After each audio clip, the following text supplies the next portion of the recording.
क्या आपने कभी महसूस किया है कि अचानक आपकी सोच बदलने लगी है? भीड़ में रहकर भी अंदर से अकेलापन महसूस होता है। रात के समय अजीब एनर्जी महसूस होती है और बिना किसी वजह के यूनिवर्स बार-बार आपको कुछ संकेत देता है, जैसे सेम नंबर्स दिखना, जैसे 11 कभी किसी इंसान से अचानक दूरी बन जाती है। कभी ऐसा लगता है जैसे कोई अदृश्य शक्ति आपको भीतर से बदल रही है। लेकिन क्या ये सिर्फ इमेजिनेशन है या फिर ये उस शक्ति का संकेत है जिसे प्राचीन योगियों ने थर्ड आई अवेकनिंग कहा था? सनातन परंपरा में कहा गया है, जब इंसान की थर्ड आई खुलने लगती है तो उसकी पूरी रियलिटी बदलने लगती है। वो दुनिया को वैसे नहीं देखता जैसे आम लोग देखते हैं। और सबसे खतरनाक बात ये है, अधिकतर लोगों को पता भी नहीं चलता कि उनके अंदर ये बदलाव शुरू हो चुका है। इस वीडियो में हम जानेंगे थर्ड आई खुलने से पहले यूनिवर्स कौन से संकेत देता है, क्यों कुछ लोग अचानक बदल जाते हैं और कैसे समझें कि ये आध्यात्मिक जागरण है या सिर्फ मानसिक भ्रम।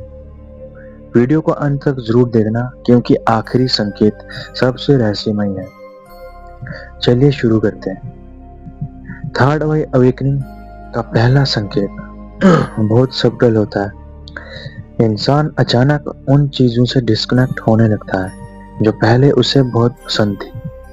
वो पहले की तरह लाउड म्यूजिक, बिना मतलब की बातें, फेक लोगों की कंपनी या लगातार सोशल वैलिडेशन पसंद नहीं करता। उसे महसूस होने लगता है कि बाहर की दुनिया बहुत नॉइसी है। धीरे धीरे वो अकेले समय बिताने लगता है। लोग सोचते हैं कि शायद वो डिप्रेस्ड है, लेकिन सच ये नहीं होता। असल में उसकी कॉन्शियसनेस पहले से ज्यादा सेंसिटिव होने लगती है। जो एनर्जी पहले नॉर्मल लगती थी अब भारी लगने लगती है।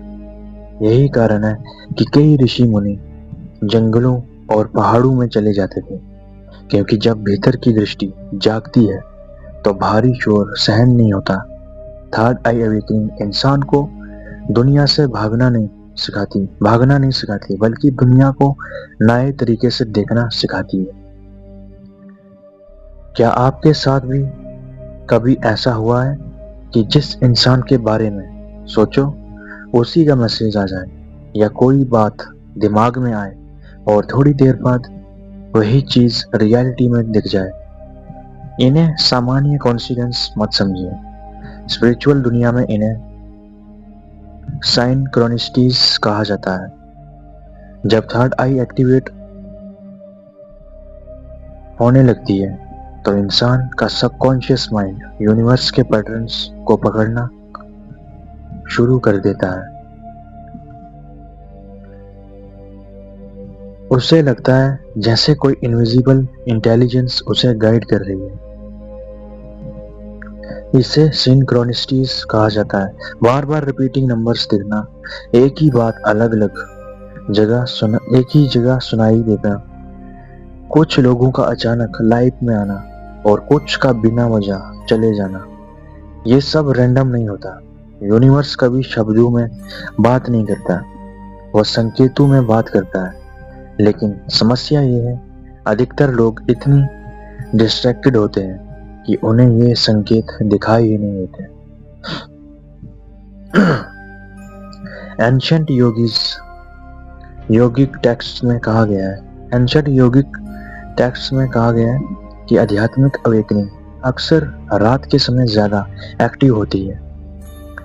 कई लोग बताते हैं कि रात 2 बजे 3 बजे अचानक उनकी नींद खुल जाती है, दिल तेजी से धड़कता है, शरीर में वाइब्रेशन महसूस होती है और दिमाग आसमानी रूप से जागृत लगता है। साइंस इसे पूरी तरह एक्सप्लेन नहीं कर पाता। जो लोग रोज मेडिटेशन कर रहे हैं 1-2 मंथ से, उन्होंने भी ये चीज महसूस की होगी। अगर महसूस की है तो आप कमेंट बॉक्स में अपना एक्सपीरियंस शेयर कर सकते हो।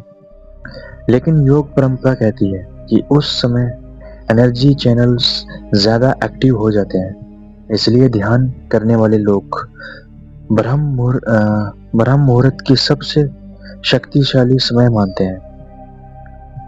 जब थर्ड आई जागने लगती है तो इंसान का नर्वस सिस्टम भी बदलने लगता है। उसे सर्कल वाइब्रेशंस महसूस होने लगती है जो सामान्य लोग महसूस नहीं कर पाते। लोगों की असली नेचर समझ आने लगती है। यह संकेत बहुत पावरफुल होता है। अवेकनिंग के बाद इंसान केवल शब्द नहीं सुनता, वो एनर्जी महसूस करने लगता है। उसे तुरंत समझ आने लगता है कि सामने वाला इंसान सच बोल रहा है या सिर्फ मुखौटा पहने हुए है। कई बार वो भीड़ में रह खड़े होकर भी कुछ लोगों से अजीब नेगेटिविटी महसूस करता है। पहले जो लोग अच्छे लगते थे, अब उनकी रियलिटी साफ दिखने लगती है। इसी कारण अवेकनिंग के दौरान फ्रेंडशिप्स टूटती है, क्योंकि कॉन्शियसनेस बदलने के बाद पुरानी एनर्जीज मैच नहीं करती। अंदर से बार बार बदलाव की आवाज आना थर्ड आई अवेकनिंग का सबसे बड़ा संकेत है। अंदर से लगातार एक आवाज आना, ऐसा लगता है जैसे आत्मा कह रही हो, अब बदलो। इंसान अपने पुराने वर्जन से संतुष्ट नहीं रहता, वो पर्पस खोजने लगता है। उसे लगता है कि वो सिर्फ खाने कमाने के लिए पैदा नहीं हुआ। यही वो स्टेज है जहाँ कई लोग स्पिरिचुअलिटी की तरफ मुड़ते हैं, यानी अध्यात्म की तरफ। कुछ मेडिटेशन शुरू करते हैं, कुछ स्क्रिप्चर्स पढ़ते हैं और कुछ पूरी जिंदगी बदल देते हैं। क्योंकि अवेकनिंग केवल नॉलेज नहीं देता, वो ट्रांसफॉर्मेशन शुरू करती है। डर कम होने लगता है। जब थर्ड आई धीरे धीरे जागती है तो इंसान को एक गहरी रियलाइजेशन होने लगती है कि जिंदगी केवल फिजिकल नहीं है। और जैसे जैसे ये समझ गहरी होती है, वैसे वैसे डर कम होने लगता है। लोगों की राय का डर, असफलता का डर, अकेलेपन का डर, सब धीरे धीरे कमजोर होने लगता है। इंसान भीतर से मजबूत होने लगता है। उसे एहसास होता है कि सबसे बड़ी कैद बाहर नहीं, अंदर होती है। अचानक स्पिरिचुअल नॉलेज की तरफ अट्रैक्शन होता है। ये संकेत बहुत कॉमन है। अवेकनिंग से पहले इंसान शायद स्पिरिचुअलिटी में इंटरेस्ट नहीं रखता, लेकिन अचानक उसे मेडिटेशन, सनातन ज्ञान, योग, ऊर्जा और कॉन्शियसनेस जैसी चीजों में गहरी रुचि होने लगती है। वो आंसर्स खोजने लगता है, क्योंकि भीतर कुछ जाग चुका होता है। और जब आत्मा जागती है तो उसे सुपरफिशियल चीजें सेटिस्फाई नहीं कर पाती। लेकिन यहाँ एक बात समझना बहुत जरूरी है। थर्ड आई अवेकनिंग कोई सुपर पावर नहीं है। ये कोई मैजिक नहीं जिससे इंसान दूसरों से बड़ा बन जाए। असल अवेकनिंग इंसान को हम्बल बनाती है, उसे सच्चाई दिखाती है। और सबसे कठिन चीज यही है, सच्चाई हमेशा कंफर्टेबल नहीं होती। कई बार अवेकनिंग के दौरान इंसान टूटता है, अकेला महसूस करता है और पूरी दुनिया अलग लगने लगती है। लेकिन शायद यही ट्रांसफॉर्मेशन की शुरुआत होती है, क्योंकि बीज जब तक टूटता नहीं तब तक पेड़ नहीं बनता। और शायद यूनिवर्स अभी आपको भी कुछ संकेत दे रहा है। सवाल सिर्फ इतना है कि आप उन्हें पहचान पा रहे हो।